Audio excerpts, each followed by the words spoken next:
Welcome back to Golfing the Tri-State at Eagle Valley with Darrett Brinker. Yes. We got the tip of the week, and we're chipping today. Chipping. Before we go play. Yeah, a lot of people, you know, when you get time away from work and everything, if you get a chance to practice, you want to kind of double your time on chipping and putting as opposed to going to the range. Most people I see at the golf course, they go straight to the range. They just totally skip the putting and chipping green. And if your goal is to drop scores off your score, you need to kind of start with the layup as opposed to the fadeaway three-pointer if we're talking basketball. But go to the chipping green a lot more often than you normally do, and you'll see some strokes drop off. That's a good analogy. Thank you. Everybody wants to see the long drive. You know? Just start off with a 1 foot putt and then move back away from the hole, and that will get your strokes will start dropping off your game. So in essence, what is your philosophy? Well, the number one thing when you're chipping, you want to look low first. You never want to get the ball high in there if you have an opportunity to hit the shot low. And with that being said, I see a lot of people trying to lift the ball in the air. That's the number one thing the percentage of golfers do. But look low first, get that ball rolling like a putt, and one of the things you have to do that is choke down on the club. Choke down? Yeah, choke Neat. down. Mm-hmm. That's the first time I've heard that from anybody. Yeah, it's very, watching players come through and watching players for all the years I've played, very few people choke down on the club, and they've got the full length of the club.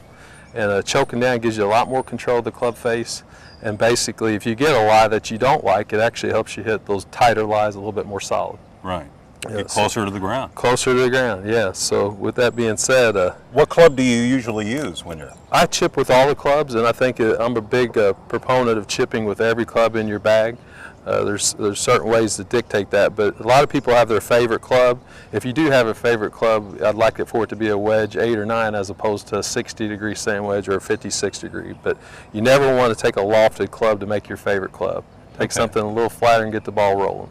And the less loft, the further the chip? Yeah, the more the ball, the less loft, the more the ball will run out, and you can keep it low and rolling like a putt rather than controlling the spin of the ball. You're controlling the roll of the ball. Okay. Can we chip a couple? Absolutely. Right. Yeah. We have plenty of balls here. Plenty These of balls. are Brinker balls. Brinker balls here. Okay. But, I have 3 Blair balls. But when you're chipping a golf ball, I mean, first thing I'm doing is looking where I want the ball to land, and obviously I don't want to land it up by the hole, so I'm looking for where I want the ball to land. This particular shot right here, I've got a shot that I really want to just start the ball right in front of me and roll it out to the hole. With that being said, I'm going to choke down almost to the metal of the club. Very rarely, most of the time you see people with the full length of the club and a lot of grip showing. You hardly want to see any grip, and you want to get down there so you can control the club. After that, when you grip down on the club, you want your feet to be really close together. You don't want to have a driver stance. It would just be the opposite. The driver, you be wide, and on the end of the club, chipping, you want to be towards the metal with your feet close together. That being said, I'll hit one. Neat.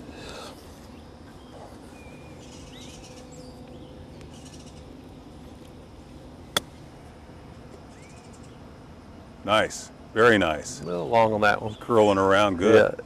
Who taught you to chip? Who gave you the Obviously, it goes back again to the Hamilton family when I was at a young age. Again, Bob Hamilton's name, which he's touched guys like Bobby Walter, obviously the father of Jimmy Hamilton, but he's touched pretty much every golfer that's came through the Tri-State. You know, even the kids that are playing today in college and gotten Division I scholarships, all the knowledge that he had, he's passed along, and we keep on continuing to pass along that knowledge. That's what your dad said last year. Yeah, and anybody he had some fun things to say about Bob. Oh yeah, he was a character. He was very old-fashioned, and there's a few guys left around him that are still living, but he lives yet today still with me, and I think most of the golfers that do not know him has heard his name one time or another. Neat. Well, I'll chip one. Yeah. And then maybe we can just get out and play, huh? Yeah, that sounds good. Are we going to do the back 9? We're going to do the back 9 today. Back 9 Eagle Valley with Darrett Brinker, man. Yeah. Okay, should I use an 8? Yeah, let's use an 8-iron since we got a lot of green to work with. Yep. All right. I'll hit my noodle. And really, the more green you have to work with, the less loft you want. Okay. Yep. All right. Choke down. Choke down, feet together. There you go. Essentially, you're turning into a little putt for yourself. Right.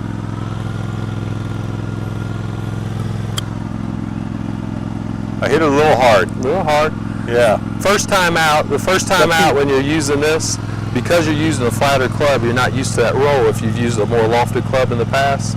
So the first time out, if you go to the putting green in practice, you're going to see that you're a little long at first. then you're going to see that it becomes pretty effortless to get the ball there. Neat. I'll try one more, then we'll go tee off on 10, man. Okay. A little less. Good. That was a little better. This might go in. Go on in the hole. That felt better. Good shot, Joe. Thanks, man. You're a quick study. Good tip. Thank you. Darrett Brinker, tip of the week. We're going to be back at Eagle Valley. We're going to go play with Darrett, all right, on the back nine, golfing the Tri-State. Stay tuned.